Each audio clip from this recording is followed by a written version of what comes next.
Introducing the Windsurf editor. It's an AI code editor competing with Cursor. But is this better than Cursor? Windsurf is a new AI code editor to supercharge your coding workflow. There are multiple code editors such as VS Code, Cursor, and now Windsurf. How Windsurf is different from these other code editors? Let's see that today. Windsurf has full contextual awareness. It can suggest and run commands. It can pick up where you left off. You are able to do multiple file editing. You are able to build and refine complex code bases. And they are introducing Cascade. So what is Cascade? What are flows? It has knowledge, tools, and human actions. How about the pricing compared to Cursor? We are going to see step by step how you can use this Windsurf in your coding workflow. Hands-on tutorial. But before that, I regularly create videos in regards to artificial intelligence on my YouTube channel. So do subscribe and click the bell icon to stay tuned. Make sure you click the like button so this video can be helpful for many others like you. I want to show you about knowledge, tools, and human actions. First, knowledge. So here you can see it understands the full context. That is knowledge. So based on that, it can add relevant files, modify files based on the provided information. Next, it has access to tools such as reading the files from the directory, editing the directory, running the project with commands, and human in the loop, as you can accept and reject if required. It can install all the required packages on behalf of you in your terminal. So when you make some changes, it can even continue your work where you have left off and make those necessary changes. Finally, human actions. You can ask to move files across folders and it can do it for you. Similarly, there are multiple actions you can perform in Windsurf. In regards to pricing, you can get started for free, which includes most of the premium features except Cascade writing ability. It can only read. But compared to Cursor, Cursor is $20 a month, but this is $10 a month, half the price, but with no limits. Unlimited access to GPT-4o, Claude Sonnet. That is super cool. So what is Cascade? We have Composer for Cursor AI, but we have Cascade for Windsurf. Both are the same. In regards to Composer, we'll be pressing Command I to initiate Composer, but in regards to Windsurf, you are going to press Command L to initiate Cascade. So go to Codium.com and you should be able to download the application for Mac, Linux, and Windows. So once after you download, open it, and then it'll ask you to sign up, which I have done. Now this is the Windsurf code editor. As you can see here, the key two shortcuts that you should always remember use to Command L for code with Cascade, and for inline code editing, use Command I. So first we are going to try Command L and bring up Cascade. So I'm clicking Command L and here is Cascade on the right hand side. So this is the same like Composer. You have the option to choose what model you want to use, GPT-4o or Claude 3.5 Sonnet. We also have Cascade base. I don't see any other option to use Ollama or any local models. Now we are going to ask it to create an application. But before that, I want to show you what are flows. In AI, we have two different things. One is agents and another one is copilots.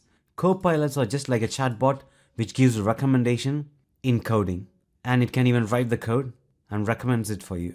But agents are the one which performs or write the code in the file, modify the file, run commands in your terminal. So flows are nothing but both chatting plus taking action together. So that's what you see here. Agent plus copilot flows. Here you can see it is performing action and also writing code as a copilot. So now in our example, I'm going to ask it to create a Flask application. That is a to-do list application with front-end and back-end. The data should get stored in a database, SQLite. Use Conda to set up a virtual environment and clicking enter. Now it's generating me the response, asking me to create the Conda environment, clicking accept. Now I can see the action it's taking, activating the virtual environment. Virtual environment generally used to keep this project isolated from other projects. The cool thing about this Cascade is that when it finds an error, it can automatically give you the suggestion on how to fix it. Here there's a Conda error. So here's the suggestion. I'm going to click accept and you can see the files getting added. First the requirements file, then the application file app.py. Now it's automatically asking me to create the folders, which I can click accept, creating base.html for the front end. You can see that in this folder, creating styles. Now it's asking to install requirements.txt. So human is in the loop, and this is taking action on behalf of a human. And finally, it's asking me to run the application. Seems like it realized there's the environment issues, and again, it's trying to fix it. Now accept all changes. Now the application is ready. So if I see the folder, so with just one prompt, it automatically created base HTML, index HTML as the front end, static as styles.css, app.py, then requirements.txt. Now I'm going to ask it to run the application. Now you can see it's giving me the path, clicking accept. There's a Flask error, just installing those packages. Seems like it forgot to activate the Conda environment. So let's try this.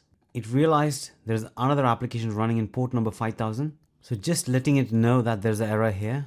Not sure why it didn't find it automatically. So now it's editing the app.py file and changing the port number.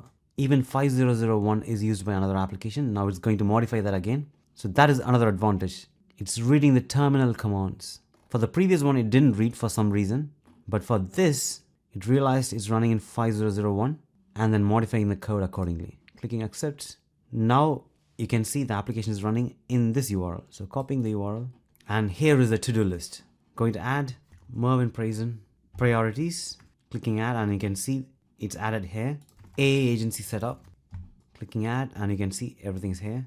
Now I'm going to delete it, and you can see it disappeared. So this looks similar to the Cursor AI in regards to this to-do list app, and also the way it interacted here. Clicking accept all for the changes. If you haven't seen Cursor AI agents which I created recently, please go and have a look. So that is the recent implementation of this Cascade feature in Cursor AI. That is called Cursor AI agents. I'll put the link in the description for you to watch. So that Cursor AI agents does the same as Cascade, as I can see now. But one thing which stands out compared to Cursor AI is the full contextual awareness feature, which means you are able to open an application and it understands your folder structure and understands your code. So based on that, you can make action. Apart from that, most of the other features such as inline code plus follower, command in terminal, highlighted code actions, these are similar to Cursor AI. Considering Codium is already a VS Code extension, JetBrains extension, they might have much more experience in regards to code autocomplete and full repo context awareness. So I believe on those two features, they will be beating Cursor AI. Apart from that, it's similar to Cursor AI. So overall, I highly recommend for you to try this tool and let me know in the comments below what you think about this. Considering you already like this Windsurf code editor, I also created another video which is Cursor AI code editor, which I will put the link in the description and also in the screen. So click on that video and I will see you there.